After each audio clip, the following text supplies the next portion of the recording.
Un cordial saludo a todos los oyentes de Radio María.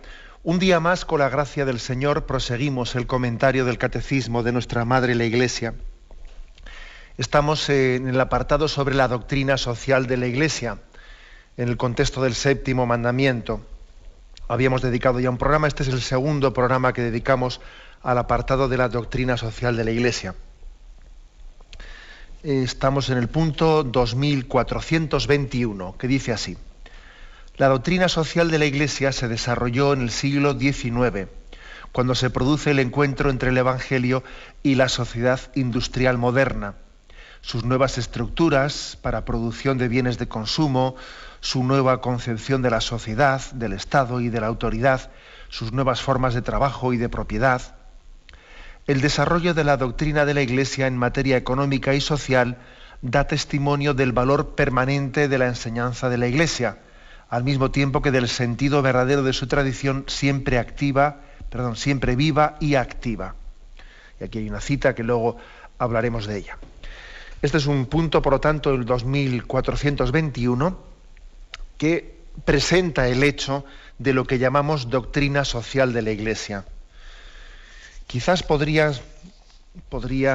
ser motivo un poco de confusión el hecho de que se hable aquí de que es algo que se desarrolla en el siglo XIX. Bueno, pues como podéis imaginar, es verdad que como tal hablamos doctrina social de la Iglesia como cuerpo, se habla de de algo surgido en esta última fase de la historia, ¿no? En el siglo XIX y con León XIII. Pero evidentemente, si bien las encíclicas sociales, como vehículo de difusión de una manera, organizada, datan del siglo XIX, cuando León XIII escribió la encíclica Rerum Novarum, que fue como la encíclica que comenzó toda esta serie de encíclicas sociales. Claro, esa doctrina no surge en el siglo XIX, como os podéis imaginar, ¿no? Sino que comienza con el propio Nuevo Testamento, ¿no? Uno cuando lee, por ejemplo, la carta de Santiago, en el capítulo 5, y dice: ustedes los ricos, vosotros los ricos, lloraréis y gimiréis, el salario que habéis retenido a los que trabajan en los campos está clamando, y el clamor de los cosechadores ha llegado a los oídos del Señor del universo, etc. Bien, es decir, la doctrina social de la Iglesia está en el mismo Evangelio. Está en el mismo Evangelio, eso vaya por delante, eso que nos quede claro. Por ejemplo, si la Iglesia allá por la Edad Media elaboró el concepto de transustanciación, es decir, que cuando se consagra el pan y el vino, en ese momento hay una transustanciación, se cambia la sustancia de pan en el cuerpo de Cristo y la del vino en la sangre de Jesucristo. El hecho de que en la Edad Media se encontrase ese término, pues que nos ayudó mucho a entender el milagro que se produce en la Eucaristía y lo que es y de qué forma tiene lugar la presencia real de Cristo en la Eucaristía, no quiere decir que antes que se hubiese buscado ese término, la Iglesia no estuviese también adorando a Cristo presente en la Eucaristía, O sea que nuestra fe y la adoración a la presencia real era muy anterior a la Edad Media. Lo mismo cabe decir aquí del tema de la doctrina social. La doctrina social no comienza con la encíclica de León XIII, con la famosa encíclica Rerum Novarum, no. Comienza desde el propio Evangelio. Ahora bien, lo va desarrollando, evidentemente. Ha habido a lo largo de la historia de la Iglesia un desarrollo progresivo y también un responder, queremos verlo hoy un poco esto, un responder a las llamadas que el Espíritu nos va haciendo para responder, para dar una respuesta a las necesidades con las que se encuentra la Iglesia. Eso es así, es decir, en cada momento estamos respondiendo a situaciones distintas, ¿no? Hay que decir que la fecundidad del Evangelio para transformar la sociedad se ha demostrado muy potente, ¿no? Pues, por ejemplo, cuando en el edicto de Constantino, el cristianismo deja de ser clandestino, el emperador se convierte al cristianismo, pues se asiste a un gran desarrollo de la lógica evangélica en la vida social. O sea, el Evangelio transforma mucho la vida social y para bien, por supuesto. Y esto no quiere decir que no haya muchos pecados, ¿no?, de los cuales también nosotros seamos responsables, pues porque no hemos sido testigos como debiéramos haber sido, pero vamos, no cabe duda de que hay una lógica del Evangelio que fecunda la vida social, ¿no? Después de que el Imperio Romano oficialmente se hace cristiano, pues por ejemplo desaparecen los juegos de circo más crueles en los que los hombres se mataban unos a otros. La esclavitud disminuye mucho en su crueldad. La mujer es tratada con más dignidad. Se desacraliza la autoridad política que pretendía el César casi ser un dios, ¿no? Bueno, se desarrolla en hospitales, se desarrolla en escuelas, se elabora el concepto de persona, se habla de la conciencia, muchas cosas, ¿no? Se habla del matrimonio libre, que tiene que ser una donación libre y no el matrimonio obligado. O sea, es decir, se avanza mucho gracias a que la lógica del Evangelio va impregnando la sociedad, ¿no? Es la caridad cristiana puesta al servicio del hombre real, ¿no?, y del hombre real que vive en sociedad, ¿no? Luego vamos a decir que hay una gran fecundidad social del Evangelio. El Evangelio no solamente sirve para que nosotros en nuestra conciencia vivamos más en paz con Dios, sino también sirve para fecundar la sociedad, ¿eh? No solamente me refiero en el sentido de hacer un mundo más justo, sí, que por supuesto, ¿no?, sino también de hacer presente el reino de Dios entre nosotros. Es la dimensión escatológica, ¿no?, de hacer presente el reino de Dios. Y además esto responde a una vocación que es de toda la Iglesia, pero además específicamente de los laicos. El campo propio de su actividad evangelizadora, pues es el mundo mismo, el mundo complicado de la política, de la economía, de lo social, de la cultura, de las ciencias, de las artes, de las relaciones internacionales, de los medios de comunicación, pues desde todo, ¿no? También la familia, por supuesto, la educación de los hijos, el trabajo profesional, el dolor, el sufrimiento. Es decir, ese es el campo propio de los laicos, ¿no? Ver cómo el Evangelio es capaz de empaparlo todo, ¿no? Pues esto es muy importante porque daros cuenta que aquí se está jugando el encuentro entre el Evangelio, entre el cristianismo y el mundo. Esto también es diálogo fe-cultura, ¿eh? Por supuesto que es diálogo fe-cultura. El hecho de que la Iglesia tenga este anuncio de doctrina social, un anuncio liberador, para el hombre, porque es una doctrina social que libera al hombre, ¿no?, pues hace que muchos que se profesan ateos pues encuentren un punto de coincidencia con la Iglesia, ¿eh? O sea, esto también es cierto. Gracias a la doctrina social de la Iglesia, muchas personas que incluso no son creyentes miran con respeto y con cariño pues a la Iglesia. A mí, por ejemplo, me hacía mucha gracia cómo intentaban entender a Juan Pablo II o al Papa actual, que es lo mismo, ¿no? Intentando entenderle, decía, no, es que el Papa es muy de izquierdas en cuestiones sociales y es muy de derechas en cuestiones familiares, ¿no?, y de sexualidad. Y decía, no, madre mía, ¿y no será que usted que tiene unos esquemas en los que no sirven para interpretar la lógica del amor del Evangelio?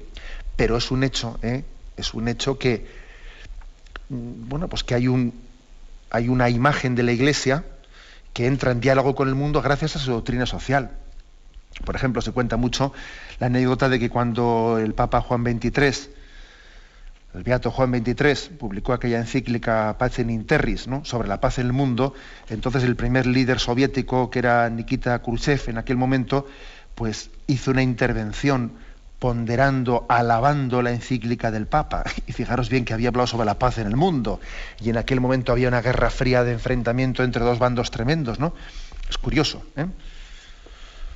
Aunque también acontece a veces lo contrario, ¿no?, que algunos que se jactan de pertenecer al occidente cristiano y se jactan de ser hijos de una doctrina cristiana se rebelan, o sea, se levantan contra la doctrina social porque les pone el dedo en la llaga y se sienten ofendidos, ¿no? También está, si se cuenta ese caso de Khrushchev, también se cuenta el caso de que McNamara pues calificó de marxismo recalentado la encíclica de Pablo VI Populorum Progreso. O sea que quiere decir que, claro que la doctrina social de la Iglesia sirve para el encuentro entre el cristianismo y el mundo, para bien y para mal, en todos los sentidos, ¿no? Lo que creo que tenemos que caer en cuenta es que de la reflexión que hace la Iglesia sobre el hombre y sobre la sociedad brota la doctrina social. Y así como el Evangelio es un tesoro que no podemos esconder, tampoco podemos esconder esta doctrina social, que no es una ideología, que no es un hacer política a escondidas de los curas o de los papas, como unos piensan, que no es una especie de programa de gobierno, que no lo es, sino que es una luz para ayudar y ver con claridad el núcleo de todo problema social, que siempre es el hombre mismo, ¿no? Y también es una ayuda para caminar con libertad y sin tropiezos en la senda de la convivencia, que conste que la Iglesia no se arroga, ¿no?, el ser propietaria de la doctrina social, que todos pueden acudir a ella, ¿no? Nosotros lo que queremos es dar una palabra de orientación para que se invoque la capacidad humanizadora del Evangelio, para que se entienda. Y además también decimos una cosa, que no existirá nunca un partido político que encarne plenamente la doctrina social de la Iglesia. Eso lo decimos claramente, ¿no? En la historia moderna ha habido intentos de parte de corrientes y de partidos políticos de utilizar a la Iglesia para sus propios fines ideológicos, ¿no? De meter la doctrina social en su cajón, con el riesgo muy grande de que yo me enfatizo lo que me gusta más y escondo lo que me gusta menos, ¿no? De una manera muy sutil se suele a veces intentar manipular. Y además esto ha sucedido desde los regímenes fascistas hasta también las corrientes izquierdistas. Muchas veces han querido recurrir, ¿no?, a la doctrina social para intentar manipularla. Bueno, pues la Iglesia dice claramente que se trata de un cuerpo doctrinal que está, unas enseñanzas morales al servicio de la construcción de un mundo más justo, del reino de Dios en este mundo, y que no pueden ser, no son propiedad de nadie y no pueden ser manipuladas por nadie, aunque evidentemente todos tienen que hacer el esfuerzo de intentar adecuar, ¿no?, los principios morales rectores, pues, a esta doctrina social en la medida en que coincide con la ley natural del hombre. Bien, tenemos un momento de reflexión y continuaremos enseguida. Escuchan el programa Catecismo de la Iglesia Católica con Monseñor José Ignacio Munilla. Estamos explicando hoy el punto 2421, el punto que habla de cómo surgió lo que llamamos doctrina social de la Iglesia. Y decíamos que nació con el Jesucristo, esa es la doctrina social de la Iglesia, la que se brota del propio Evangelio, y que ha ido respondiendo, los mismos santos padres de la Iglesia, en distintos escritos suyos, van respondiendo a necesidades, ¿no? Pero fue en el siglo XIX, en ese encuentro entre el Evangelio y la sociedad industrializada, en la que se producían grandísimas injusticias, y en la que además el marxismo encontraba un caldo de cultivo, un caldo de cultivo. Fijaros qué importante fue que el Espíritu Santo suscitase la doctrina social de la Iglesia en el siglo XIX, cuando el marxismo pretendía constituirse en una bandera en defensa de los obreros, y además proclamando que para defender a los obreros había que eliminar la religión, porque la religión, ese era su presupuesto, es el opio del pueblo, es alienadora. Lo que la religión hace es alienar al hombre, hacerle pensar, ¿no?, que se consuele con la salvación eterna que le espera en la siguiente vida, y mientras tanto que se resigne a sufrir las injusticias en esta vida, ¿no? La religión, decía Marx, hay que eliminarla, hay que arrancarla de la cultura de los pueblos, porque lo que está haciendo es acallar, dormitar las conciencias. En vez de que seamos luchadores y rompamos con las injusticias de esta vida, es como decir, tú sufre con paciencia, ¿no? Sufre con paciencia las injusticias de esta vida, que en la siguiente vida tendrás una recompensa por haber sido paciente y no haber sido un rebelde en esta vida. Bueno, pues claro, fijaros qué qué planteamiento el de Marx, ¿no? Qué planteamiento. El Espíritu Santo es el que dirige la historia de nuestra Iglesia, eso está clarísimo. En ese momento él suscita una especie de para sacar a esas grandes poblaciones obreras, sacarlas del engaño también, ¿no? Del engaño del marxismo, y al mismo tiempo liberarlas de la opresión del capitalismo, pues suscita una conciencia grande de los papas y en la Iglesia de que debíamos en ese momento histórico ordenar la explicación de la doctrina social que se extrae del Evangelio, que ya la teníamos, pero que necesitábamos ordenarla. Bien, y a partir de ahí vino ese magisterio pontificio ordenado. Y entonces se llamó Rerum Novarum, la encíclica de León XIII, sobre la condición de los obreros.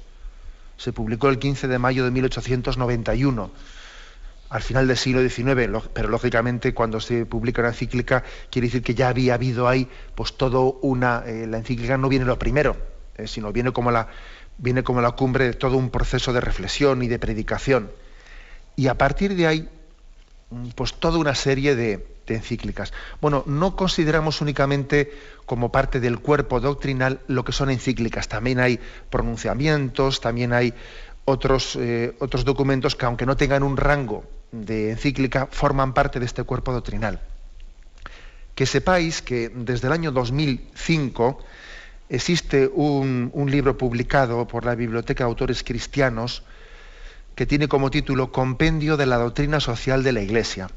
Y además se elaboró este compendio por instancia de Juan Pablo II. Juan Pablo II, él entendió que era bueno que existiese un libro que recogiese pues todo o lo principal de la doctrina social de la Iglesia.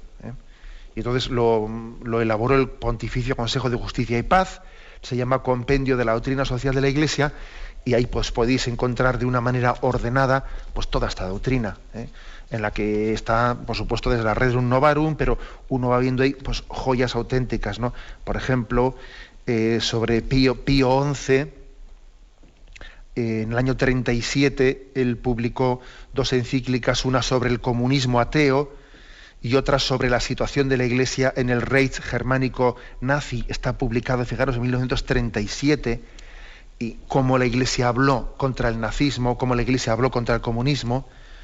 La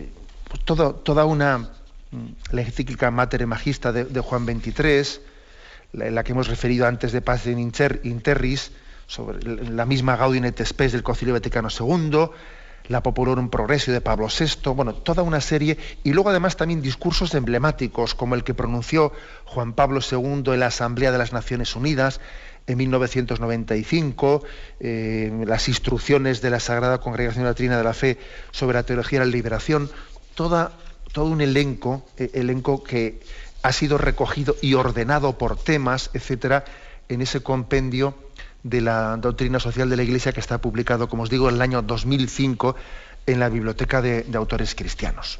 Esto sería un poco dónde podemos encontrar, aunque evidentemente en este catecismo que estamos explicando, pues en un sitio y en otro sitio se recoge una buena parte de la doctrina social de la Iglesia, ¿no? Pero en este compendio con mucho más detalle, por supuesto.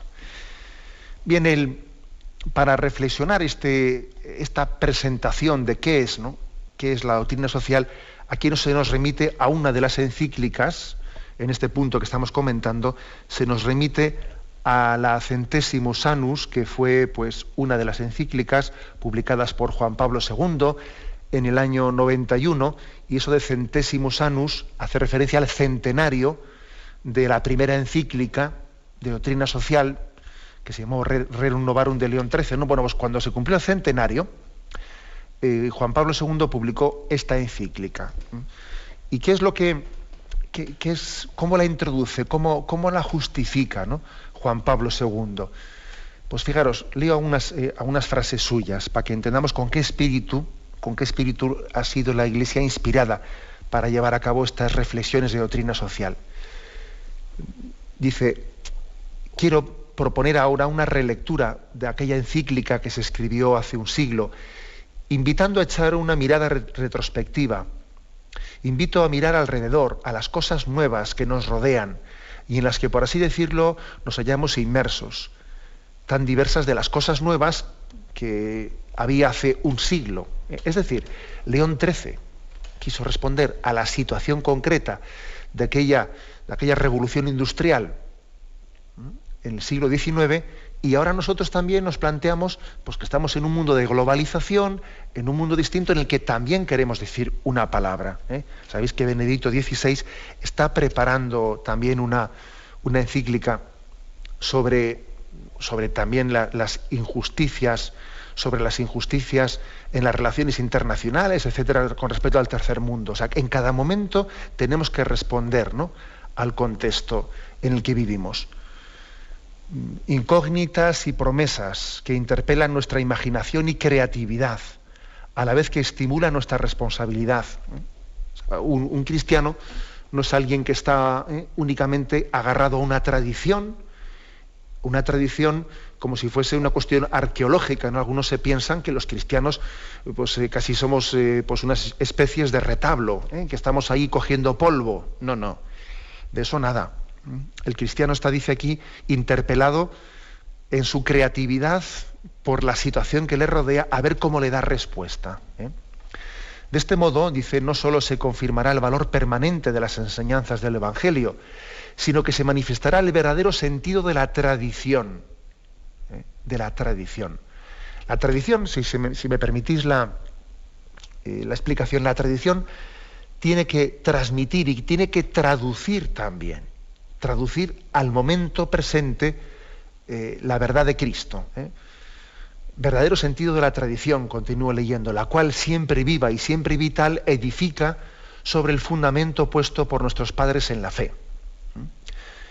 Bueno, pues dice aquí, consciente de su misión, nosotros también, los papas, estamos, como dice el Evangelio Mateo 13, 52, estamos reflexionando que el amo de la casa, dice, saca de su tesoro cosas nuevas y cosas viejas. Este es un texto curioso, ¿no?, que Juan Pablo II menta en este momento. Dice que el amo de la casa saca de su tesoro cosas nuevas y cosas viejas. Ese tesoro es la gran corriente de la tradición de la Iglesia, que contiene cosas viejas, cosas de siempre, recibidas y transmitidas desde siempre, pero que permite descubrir las cosas nuevas, en medio de las cuales transcurre la vida de la Iglesia y del mundo. Y de estas cosas nuevas, al incorporarlas a la tradición, también las hacemos antiguas. Es decir, reflexionamos sobre cosas nuevas y las incorporamos a la doctrina social de la Iglesia y ya forman parte ya de un depósito que ya va a formar parte de la tradición de la Iglesia. O sea, la tradición de la Iglesia se va enriqueciendo en la medida que hemos ido reflexionando sobre problemas nuevos, pues por ejemplo, sobre el tema de Internet. Sobre el tema de Internet, habrá que dar una palabra de reflexión. Está claro que Internet tiene unas grandes potencialidades que pueden ayudar mucho a la humanización del mundo, y que puede ser muy enriquecedor pues para la vocación del hombre a la comunión, muchas cosas, pero también tiene unos grandes peligros. Entonces también esto tiene que ser reflexionado. Y aquí también es donde se aplica esta palabra del Papa de las cosas viejas y las cosas nuevas, ¿no? Bueno, por eso el Papa termina como diciendo que en este punto, ¿no?, la solicitud pastoral me ha movido a proponer el análisis de algunos acontecimientos de la historia reciente. Es superfluo subrayar que la consideración atenta del curso de los acontecimientos para discernir las nuevas exigencias de la evangelización forma parte del deber de los pastores. Por ejemplo, el Papa escribe esta encíclica cuando recientemente ha caído el muro de Berlín, ha caído esa especie de oposición entre comunismo, capitalismo. En ese momento histórico hay una caída de las ideologías y existe el riesgo de que únicamente a partir de ahí triunfe el capitalismo, triunfe pues la visión puramente economicista de la historia, aquí como si el mundo fuese un gran supermercado, como si lo único importante para construir Europa fuese un mercado libre que nos haga más ricos, y el Papa, que ve ese peligro, dice: un momento, vamos a publicar esta encíclica. O sea, responde el Papa a aquel momento histórico. Está claro que el Papa esa encíclica la escribió respondiendo a eso. Entonces, en cada momento la Iglesia tiene que responder a la llamada del Espíritu en las situaciones en las que nos encontramos. Esto es la doctrina social de la Iglesia. Tenemos un momento de reflexión y continuamos enseguida.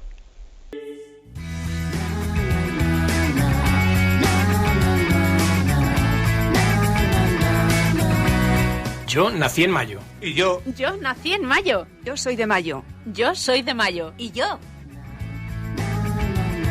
En 2009, Radio María quiere celebrar con entusiasmo el mes que la tradición ofrece a nuestra Madre la Virgen. Una década de experiencias inolvidables viven en nuestros corazones y nos gustaría compartir esta alegría con todos los hermanos que nos escuchan. Queremos que te sientas una ofrenda viva para dar gracias a Dios por nuestra radio. Y porque nos sentimos unidos a María, este mes todos somos de mayo.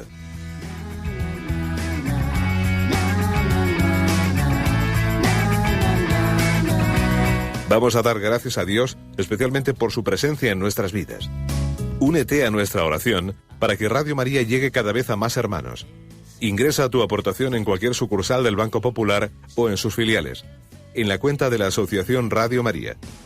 También puedes hacerlo por transferencia bancaria, giro postal o cheque a nombre de Asociación Radio María, enviándolo a Radio María, calle Princesa número 68, segundo E, 28008 de Madrid.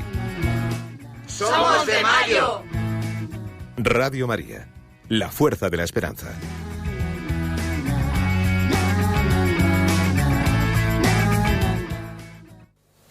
Escuchan el programa Catecismo de la Iglesia Católica con Monseñor José Ignacio Munilla. Pasamos al punto 2422, que continúa el comentario sobre la doctrina social de la Iglesia. Dice así: la enseñanza social de la Iglesia contiene un cuerpo de doctrina que se articula a medida que la historia interpreta los acontecimientos, a medida que la Iglesia interpreta los acontecimientos a lo largo de la historia, a la luz del conjunto de la palabra revelada por Cristo Jesús y con la asistencia del Espíritu Santo. Esta enseñanza resultará tanto más aceptable para los hombres de buena voluntad cuanto más inspire la conducta de los fieles. Aquí yo creo que hay dos afirmaciones principales. Una primera, el hecho de que, lo hemos dicho en otras situaciones, en otros contextos, como la palabra revelada por Cristo es comprendida a lo largo del tiempo con la asistencia del Espíritu Santo. Acordaros de esas palabras de Jesús antes de su ascensión a los cielos, de cómo Él nos prepara. Os conviene que yo me vaya porque os enviaré el Espíritu y Él llevará a plenitud todo lo que os he dicho. O sea, Él habla, por lo tanto, de una manera misteriosa, pero suficientemente al mismo tiempo clara. Jesús nos dice que el Espíritu Santo es necesario para extraer de la palabra de Cristo toda su potencialidad. Os he dicho esta palabra, pero todavía no la habéis comprendido plenamente. Es como si nos dijese: habéis recibido mi palabra, sí, pero todavía en mi palabra hay una capacidad de iluminar la historia que el Espíritu Santo os lo irá haciendo entender en cada momento. No pretendáis ahora entenderlo todo. Podemos decir, fijaros bien, que nosotros ahora, después de 2000 años, tenemos una capacidad de entender mucho más la palabra de Cristo que los que convivieron con Él en aquel momento. Igual no sé si escandalizo a alguno por haber dicho esto, pero claro, nosotros envidiamos a los apóstoles porque fueron los que le tocaron, no los que le palparon, los que, gracias a los cuales son las columnas de nuestra fe. Ellos vieron a Cristo resucitado. Sí, eso es verdad. En eso ellos son inigualables, ¿no? Pero bajo otro aspecto, nosotros hoy en día tenemos un conocimiento del mensaje de Jesucristo mucho más profundo que el que pudieron tener ellos, que no nos quepa la menor duda. ¿Por qué? Porque esa promesa de Jesús, que Él iba a enviar el Espíritu Santo y que ese Espíritu Santo iría desarrollando, iría a hacernos entender todo lo que Él nos había dicho, se ha cumplido, se está cumpliendo, todavía se cumplirá más. Y los cristianos de dentro de 200 años o de 1000 años entenderán mucho mejor todavía la doctrina de Jesucristo que la entendemos nosotros ahora. Eso es así, es así. Sin embargo, por cierto, existe hoy en día una tendencia a pensar, ¿no?, que pues basándose meramente en ese método histórico crítico, que únicamente, ¿no?, pues el que encuentre un papiro que sea del tiempo no sé qué, pues de Jesucristo, del siglo I o II, el que en ese tiempo concreto encuentra allí un papel, que todos son ficciones, ¿no?, ficciones de película, de novela, ese es el que conoce a Jesucristo de verdad. No, mire usted, a Jesucristo se le conoce plenamente en su Iglesia, en la que Él ha derramado la plenitud del Espíritu para comprender y para desarrollar y entender el sentido interno y las aplicaciones concretas de la palabra de Jesucristo. No esté usted buscando un papiro de novela, en no sé qué está escrito, que allí en el siglo I se decía que eso es jugar a la arqueología. Jugar. Insisto en esto. Nosotros, por la fuerza y por el don del Espíritu Santo, hoy en día podemos conocer mucho mejor, ¿no?, la doctrina de Jesucristo que hace 2000 años. Bueno, hecha esta afirmación, yo creo que es la primera importante. Después se hace una segunda en este punto que estamos comentando. Bueno, pues esta enseñanza resultará tanto más aceptable, dice, para los hombres de buena voluntad, cuanto más se inspire la conducta de los fieles. Es decir, la importancia de que si nos dejamos inspirar por el Espíritu Santo y somos imagen viva de la capacidad humanizadora del Evangelio, pues hacemos muy convincente el Evangelio, hacemos muy convincente a Jesucristo. Claro, si nosotros resulta que a la hora de vivir y de poner en práctica el Evangelio damos testimonio ante el mundo de que Jesucristo humaniza, Jesucristo, por ejemplo, el hecho de que cuántas personas, ¿no?, están viendo pues una exposición de arte, de pintura, y dicen, hay que ver el cristianismo cómo llegó a plasmarse en belleza. ¿Qué habría detrás del cristianismo para que moviese a tantas personas, a tantos artistas, a plasmar esta belleza? ¿Existe una belleza sin un bien y sin una verdad detrás de ellas? O por ejemplo, cuando vemos cómo el cristianismo pues ha fecundado tantas obras sociales, como las escuelas, como los hospitales, como las obras que se hacen en misiones, y uno dice, bueno, y si tal ha sido el grado de humanización que el cristianismo ha llevado a cabo en la historia, ¿qué habrá detrás de esta? O sea, no habrá una gran verdad que es la que posibilita estas obras de humanización. O sea, que somos testimonio. Y ahora, hablemoslo ya de una manera más personal nuestra, más personal, en la medida en que el Señor nos conceda la gracia de ser más pacientes, misericordiosos, cariñosos, estamos y justos, que tengamos una capacidad también de ser agentes de paz, de unas relaciones, de ser siempre puente de comunicación allí donde existen dificultades. Cuando un cristiano tiene esa vocación de traducción de los principios evangélicos, ¿no?, en unas actitudes humanizadoras y de justicia social, eso hace más creíble al Evangelio.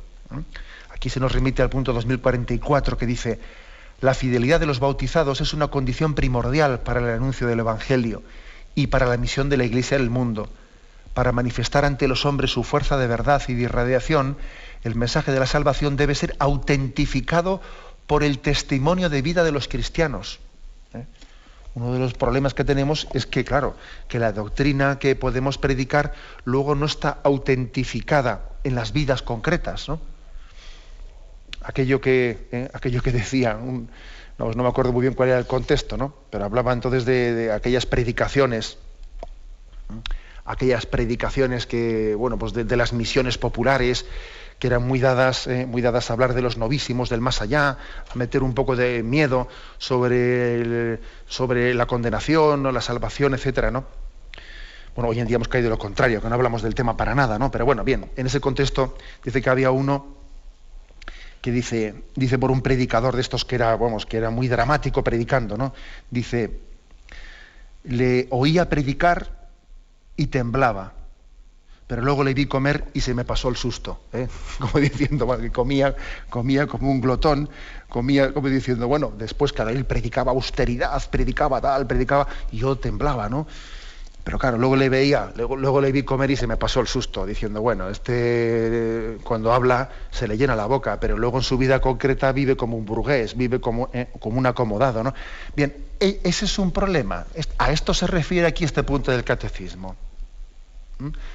Que nosotros tenemos la gran responsabilidad de hacer atrayente a Jesucristo, porque nosotros autentifiquemos su vida y su mensaje delante de los demás. ¡Qué gran responsabilidad! Bueno, esta es la segunda afirmación de este punto del catecismo. Y la tercera, en tercer lugar, se hace una referencia para entender también un poco mejor la doctrina social de la Iglesia a otra encíclica, que es la encíclica Solicitudo Rei Socialis, también de Juan Pablo II, una encíclica publicada en el año 87, esta antes de la caída del muro de Berlín, etcétera, ¿no? Una encíclica en la que el Papa nos hizo entender un poco mejor qué pretende la Iglesia con esto de la doctrina social. Voy a, aquí como se cita el punto 1 y el 41 de esa encíclica, aunque sea brevemente, doy unas pinceladas, ¿no?, sobre lo que se dice ahí. Vamos a ver, el Papa insiste en que la Iglesia no está llamada, no pretende dar soluciones técnicas al problema de su desarrollo. Eso está claro, ¿eh? No es lo nuestro. No proponemos programas económicos o políticos. No es lo nuestro, ¿eh? Ahora bien, la Iglesia es experta en humanidad. Y esto le mueve a extender su misión religiosa a otros campos en los que los hombres y mujeres desarrollan sus actividades, ¿no? Y por eso, bajo esta perspectiva, la Iglesia tiene una palabra que decir. En el futuro sobre la naturaleza, sobre las condiciones en las que el hombre desarrolla su trabajo, y al hacerlo así cumple la misión evangelizadora, ya que da su primera contribución a la solución del problema urgente del desarrollo, cuando proclama la verdad sobre Jesucristo. Entonces, Juan Pablo II decía ahí que a este fin la Iglesia utiliza como instrumento su doctrina social. Y en las difíciles coyunturas se quiere favorecer el planteamiento correcto de los problemas, pues con un conocimiento más exacto y una difusión más amplia de estos principios de criterios de juicio que brotan de la doctrina social. Y matiza el Papa, la doctrina social de la Iglesia no es una tercera vía entre el capitalismo y el marxismo. No pretende la Iglesia ser una tercera vía, ni siquiera una posible alternativa a otras soluciones menos, o como si tuviese una categoría propia. No pretende eso. No es tampoco una ideología, sino dice el Papa, una formulación que resulta de una reflexión de la realidad del hombre a la luz de la fe, en la tradición de la Iglesia. Su objetivo principal es interpretar esta realidad examinando su conformidad con el Evangelio. Por tanto, no pertenece la doctrina social al ámbito de la ideología, sino al de la teología, y especialmente a la teología moral.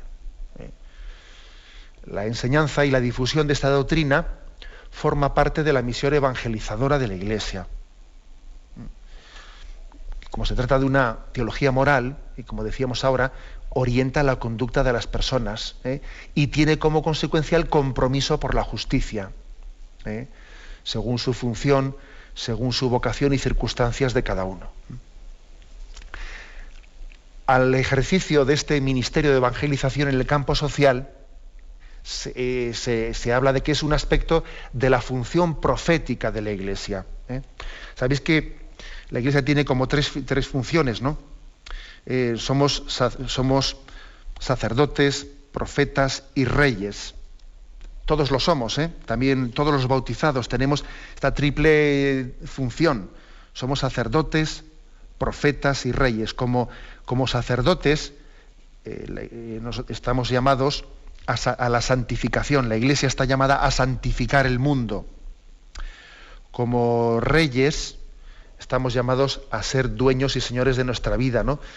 Y a regir también el mundo en la medida que tengamos responsabilidades sobre él. Y también la Iglesia está llamada a llevar adelante ese propio gobierno. Pero como profetas estamos llamados también a anunciar y a denunciar. Entonces la doctrina social de la Iglesia forma parte de esta función profética. Es la denuncia de los males y de las injusticias. Pero claro, hay que decir que el anuncio es siempre más importante que la denuncia. Es decir, no hay anuncio sin denuncia y no hay denuncia sin anuncio. Las dos cosas van al mismo tiempo, ¿no? En la doctrina social están las dos facetas, ¿no? La Iglesia denuncia injusticias y anuncia que el hombre está llamado pues a una justicia social, a un bien común, etcétera, a vivir en comunión con el prójimo, a no sentir el prójimo como su enemigo, aquel que me priva de mis bienes, sino que estoy llamado a vivir en comunión con él. Es, por lo tanto, dicho de otra manera, la doctrina social es la función profética de la Iglesia en este tiempo y en estas circunstancias. Si nosotros callásemos, el Señor nos podía reprochar que no estamos cumpliendo una función para la cual Él ha llamado a su Iglesia. Aquello de perros mudos o de pastores que ven el lobo y cuando le ven venir salen corriendo porque no quieren tener problemas y entonces dejan a las ovejas a su suerte. O sea, podríamos ser acusados de eso si no desarrollásemos la doctrina social de la Iglesia. Esta es la función profética. Bien, lo dejamos aquí. Como veis, en estos dos puntos que hoy hemos comentado, 2421 y 2422, hemos hecho una presentación de históricamente cómo surgió la doctrina social de la Iglesia, hemos hecho unas reflexiones sobre ella y nos hemos referido a dos encíclicas en concreto, de Juan Pablo II, Centesimus Annus y Solicitudo Rei Socialis. Lo dejamos aquí y damos paso a la intervención de los oyentes. Podéis llamar para formular vuestras preguntas al teléfono 917 107 700. 917 107 700. Para que se cometa el error de bloquear la defensa y no poder llegar al diagnóstico. Bien. ¿Le gustaría tener sus programas favoritos de Radio María para escuchar en cualquier momento? Llame y pídanos el programa que más le interesa en cualquiera de sus emisiones. Recogeremos su petición además de sus datos completos para hacer el envío. Solo necesita tener un lector de CD o DVD que reproduzca el formato de compresión digital MP3. Llame al 914-550-480 y atenderemos su petición encantados. Tome nota. 914-550-400. Escuchan el programa Catecismo de la Iglesia Católica con Monseñor José Ignacio Munilla. Sí, buenos días, ¿con quién hablamos? Buenos días, Buenos aquí días. llamo desde Aranda de Duero. Adelante, le escuchamos. Mire, hace unos días oí en televisión el nombre del Club Bilderberg y me tenía que marchar y casi no escuché nada, un poquito. Y ayer fui a la biblioteca municipal, me encontré un libro que pone el Club Bilderberg y explica, lo poco que he podido leer ayer por la tarde nada más, explica que este club es una especie de confabulación diabólica entre socialistas de alto standing y capitalistas de alto standing como los Rockefeller y Rothschild y no sé cuántos más dice por ahí, ¿no? Y que estos se han unido para dirigir el mundo a base de amenazas y de extorsiones y demás, ¿no? Y entonces tiene a la prensa mundial, la tienen muda. Y entonces dice el autor del libro que solamente unos medios de comunicación, propiedad de gente anónima, son los únicos que le pueden hacer frente. Y entonces me acordé de Radio María, digo, efectivamente, Radio María es completamente independiente. Entonces, a los demás están mudos. Entonces yo quisiera saber si la Iglesia Católica, el Papa o alguien, ha pronunciado alguna palabra expresamente contra este club. Mire, no lo creo. No lo creo. También es cierto que generalmente cuando la Iglesia va a hablar de un tema, es difícil que descienda a pronunciar la palabra de un club concreto. Otra cosa es que la Iglesia sí ha hablado pues de las tendencias masónicas, que básicamente pues este tipo de clubes se mueven en esos círculos, ¿no? Bueno, entendido masonería, pues ya no únicamente bajo unos ritos determinados de iniciación, de introducción, no, sino de alguna manera un tipo de dirección oculta de los hilos que dirigen la historia, la economía, etcétera. Es decir, la Iglesia sí ha hablado, ¿no?, de esa especie de sociedades pues secretas o no secretas o de todopoderosos que están por el control de determinados principios de la banca, etcétera, están condicionando el desarrollo de los pueblos. La Iglesia sí ha hablado de eso. Ahora, el descenso a hablar en concreto de Bilderberg, etcétera, pues que no lo ha hecho. Difícilmente lo hará, ¿no? Porque porque sería quizás entrar en un terreno en el que la Iglesia no lo conoce con detenimiento. Juzgar, digamos, a un club en concreto también podría conllevar a hacer un juicio de intenciones de esas personas. Otra cosa es que nosotros nos quedemos en los principios, en los principios, y creo que ese es nuestro terreno, y es importante que no nos salgamos de él. Adelante, vamos a pasar a un siguiente oyente. Buenos días. Hola, buenos días. Sí, le escuchamos. Buenos adelante. días. Mila de Vitoria. Mire, yo le quería hacer una pregunta, igual resulta un poco básica. Los evangelios están escritos por los apóstoles y demás, pero yo veo que hay distintos tipos de evangelio, que si los gnósticos, los no sé qué. ¿Eso qué es? ¿Que son distintas interpretaciones que se dan de los evangelios o que los han escrito distintas personas? Mire, tienen distintos autores, distintos autores. Algunos de los evangelios están escritos por apóstoles mismos, ¿no?, como Mateo y Juan, pero los otros dos, Marcos y Lucas, no eran apóstoles, no pertenecían a los 12 apóstoles, sino que Marcos y Lucas eran discípulos. Luego, cada uno de esos evangelios está dando un testimonio de lo que él ha visto y oído, y también recogiendo tradiciones orales. Porque los evangelios, antes de haber sido puestos por escrito, circularon también en los dichos de Jesús, etcétera, circularon en tradiciones orales. Entonces, según hoy en día podemos saber, los evangelios han sido puestos por escrito también en lugares históricos distintos. Por ejemplo, es fácil ver que detrás de un evangelio existe una tradición aramea, detrás de otro evangelio existe una tradición más griega. O sea, recogen los dichos de Jesucristo que habían sido recogidos en lugares distintos. Luego son testigos distintos, 2 apóstoles y 2 discípulos, que al mismo tiempo también recogen tradiciones que habían sido recogidas en lugares distintos, ¿no?, que son perfectamente compatibles. Una de las cosas bonitas de los evangelios es ver cómo ni se copian ni se contradicen, porque si los evangelios se copiasen, uno diría, hombre, este evangelio y el otro, fíjate, se han copiado literalmente. No se copian. Pero al mismo tiempo tampoco se contradicen, no sé que sea una cuestión insustancial. Básicamente es hermoso ver cómo tienen esa... pues yo diría que es uno de un testimonio añadido más, ¿no?, sobre que fundamenta la historicidad de los evangelios. Ver cómo ellos, perteneciendo a tradiciones distintas y habiendo sido escritos no solo por personas, sino en lugares distintos, están confluyendo en torno a testificar pues una figura y un mensaje, el de Jesucristo.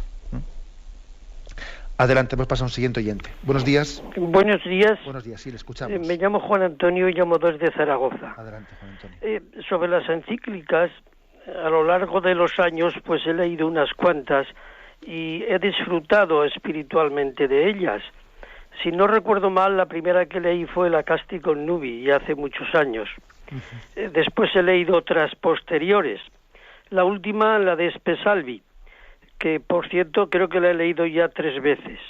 Bien, lo que yo opino sobre ellas, que aunque los papas escriben fenomenalmente, son las grandes desconocidas de los fieles.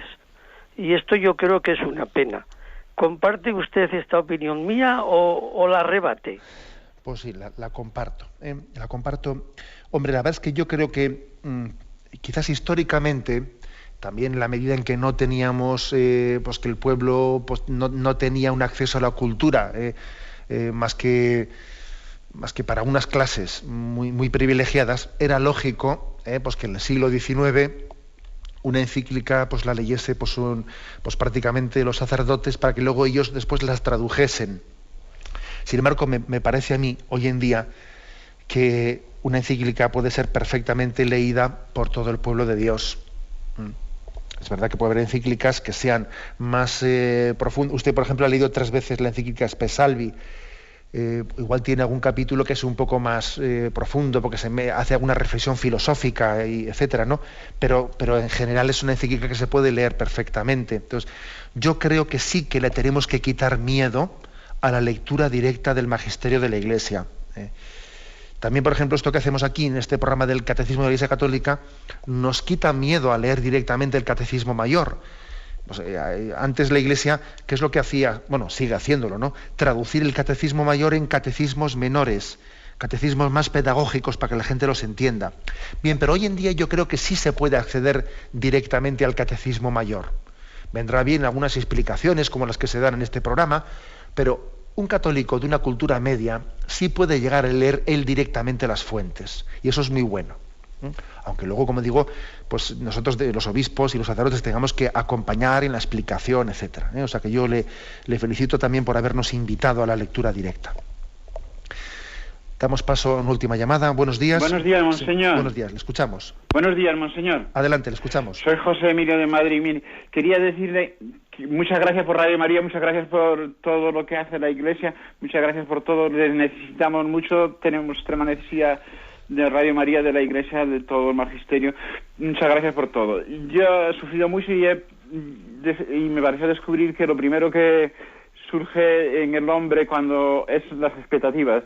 Y entonces, cuando Lutero separó la fe de las obras, se comenzaron a separar los que dejaron de practicar, se comenzaron a separar las expectativas como libertad, igualdad, fraternidad, comunidad, como utopías terrenales al margen de la Iglesia, en contra de la Iglesia, que acabaron en masacre, y eso, hoy estamos así. Y entonces estas utopías hoy lo que tratan es de la apoteosis de las diferencias del hedonismo, del aborto, la eutanasia, la destrucción de la familia, los ataques al derecho natural, el relativismo dogmático. Se ha cortado. Bueno, vamos a ver. La verdad es que hablaba muy deprisa el oyente y no he llegado yo a cogerle todo. Discúlpeme. Vamos a ver. Yo creo que por lo que le he escuchado, yo diría lo siguiente. No sé si yo ligaría el tema de la separación de Lutero de fe y obras. No sé si yo lo ligaría como él lo ha hecho así, aunque lo ha descrito muy rápidamente, si lo ligaría al tema actual pues de la difusión de la inmoralidad, etcétera. Me parece que es otro tema distinto. La división que hace Lutero entre fe y obras, nos salvamos por la fe y no por las obras, está más dentro de la interpretación de la justificación del hombre. Claro, yo me imagino que el oyente hoy en día escucha eso de Lutero, de que nos salvamos por la fe y no por las obras, y dice, pues de ahí se puede derivar un relativismo en el que si me salvo por la fe, entonces no importa que las obras sean obras de inmoralidad, ¿no? Bien, entiendo la interpretación que hace el oyente, pero no es ese el contexto en el que nació el luteranismo, porque de hecho el luteranismo también tenía unas corrientes pietistas, etcétera, muy exigentes, ¿no? Muy exigentes. Entonces, quizás el relativismo no es hijo de aquel momento histórico, sino que es una cosa más reciente.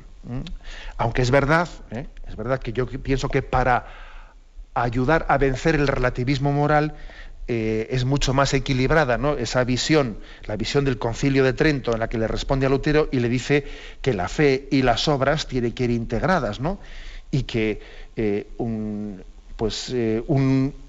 indicio de que la fe es auténtica y es verdadera es que las obras son frutos de santidad. Yo distinguiría un poco el tema. Bueno, tenemos el tiempo cumplido. Me despido con la bendición de Dios Todopoderoso, Padre, Hijo y Espíritu Santo. Alabado sea Jesucristo. De la Iglesia Católica, dirigido por Monseñor José Ignacio Munilla.